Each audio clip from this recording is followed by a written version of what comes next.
ഗതാഗത രംഗത്ത് പുതിയ നേട്ടം കൈവരിച്ച് ചൈന. ചൈനയുടെ പുതിയ മാഗ്നറ്റിക് ലെവിറ്റേഷൻ ട്രെയിൻ മണിക്കൂറിൽ 600 കിലോമീറ്ററിലധികം വേഗതയിൽ സഞ്ചരിക്കുമെന്ന് തെളിയിച്ചു. ഇതോടെ ലോകത്തിലെ ഏറ്റവും വേഗതയേറിയ ഭൂതല ഗതാഗത മാർഗങ്ങളിലൊന്നായി ഈ ട്രെയിൻ മാറുന്നു. ഇതുകൂടാതെ പരമ്പരാഗത ഗതാഗത സംവിധാനത്തിലെ എല്ലാ നിയമങ്ങളെയും മാറ്റി എഴുതുന്നു. ചക്രങ്ങളോ ഘർഷണമോ ഇല്ലാതെ കാന്തിക ശക്തിയിലാണ് മാഗ്നറ്റിക് ലെവിറ്റേഷൻ ട്രെയിനുകൾ സഞ്ചരിക്കുന്നത്. ഇതോടെ ചൈനീസ് നഗരങ്ങൾക്കിടയിലെ യാത്രാസമയം അതിവേഗം കുറയുമെന്ന് അധികൃതർ അറിയിച്ചു. വിമാനയാത്രയേക്കാൾ വേഗതയേറിയതും സൗകര്യപ്രദവുമാകുമെന്നതാണ് ഇതിന്റെ പ്രത്യേകത.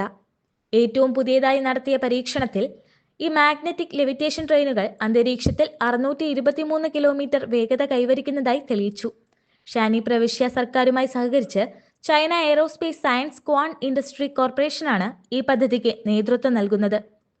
ചൈനയുടെ ഗതാഗത വിഭവ വിപ്ലവത്തിലെ പുതിയ അധ്യായമായി ഈ മാഗ്നറ്റിക് ട്രെയിനുകൾ മാറുന്നു.